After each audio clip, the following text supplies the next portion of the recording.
Hello, everybody, and welcome to another session of Tony Wood High Five. Today, I find myself very pleasantly on the coast of Tuscany in Bulgaria and at the world famous Ornellaia vineyard. And of course, without any introduction needed, my good friend here, Axel Heinz, has agreed somewhat foolhardily to sit with me for 5 minutes and answer my somewhat pathetic questions. So here we go, Axel. Here we go. Right. Name one occurrence in your wine career that gives you the most satisfaction. Ooh, one only. Probably I would say every time I retaste a vintage that I remember as being a difficult one after a few years, because once you've forgotten what a tough time you have and you judge the wine just for what it is, it's something that's very difficult to do when you're close to harvest, but after, let's say, 5 or 6 years, it becomes possible, and then very frequently you have a slightly different view about the wine. A very interesting answer. What a wine has surprised you the most after retasting in some years later?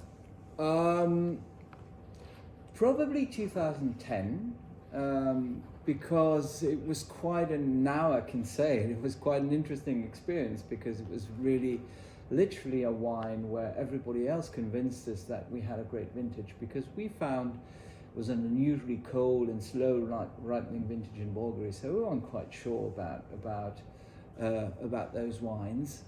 And when we first showed the wine, we weren't quite sure how well it would be received, and everybody came in saying, well, 2010 is a fabulous vintage, isn't it? And obviously you don't disagree, but it took us a few years until we ourselves realized and recognized that it, while an unusual vintage, what a great vintage it was. Okay, fine. A favorite book on wine?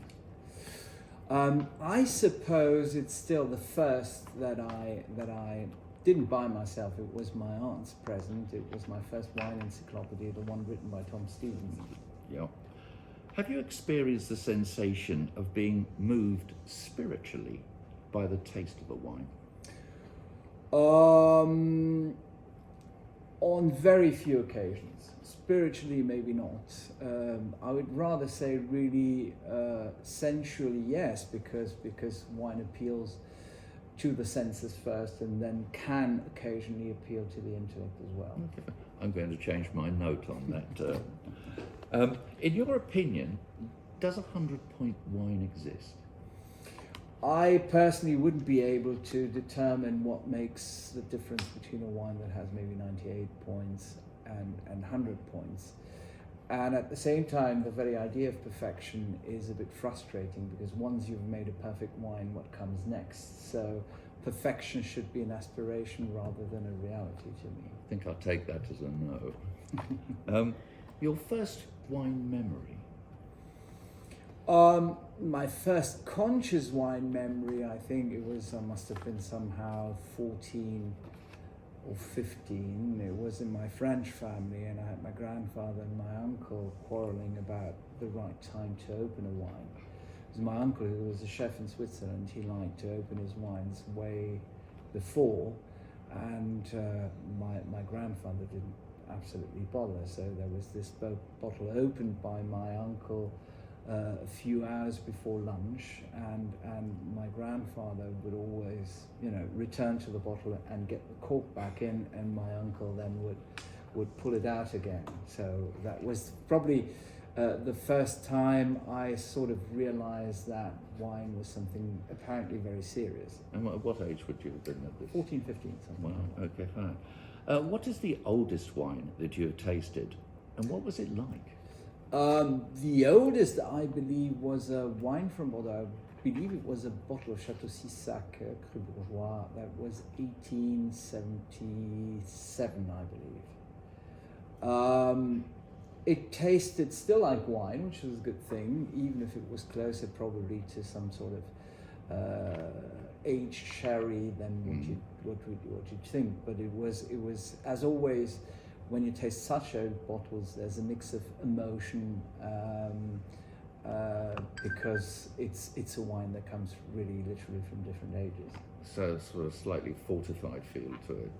Not necessarily fortified, but that sort of slightly oxidative touch to it. 1870s. Yeah. We would be slightly oxidated if we were, yes, exactly.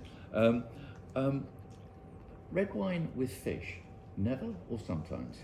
Very frequently, because as you know, the paradox of being in Bulgaria is that we're producing mostly red wines, but we're only literally a few miles away from the coastline. So the best restaurants of the area tend to be fish restaurants, and we've become quite accustomed to drink the right red wine with the right fish. But that's very at the right feasible. temperature. At the right temperature. What country would you visit just for its vineyards? Just for its vineyards, it would have to be probably Germany. Okay. Your favourite wine and food pairing? A red wine and a nice piece of venison. Mm. What wine in Italy deserves more praise than it receives? I would tend to say almost every single wine. Yeah. I am a great admirer of the Verdicchio in the Marche, which is a wine that has a sort of mixed reputation, but I think it's generally one of the great Italian white wines, and one with the most amazing aging potential as well. Extraordinary answer. I'm glad I heard it first. Your biggest wine challenge ahead here? I think it may sound like a rather obvious question, but definitely wondering out how we're still going to produce balanced wines in a climate that pushes us more towards ripeness and concentration. Mm-hmm. And finally, your favourite champagne? Favorite champagne?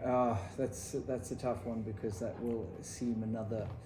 I can't just nail it down to one. It would be Cru Grand Cuvée, because I find it just the most satisfying drink, and then it would probably be something like an older vintage of Comte de Champagne, which is slightly overlooked still. I find Champagne is one I particularly Interesting. Okay, fine. Well, the obligatory high five. There we go. Thank you very much for watching.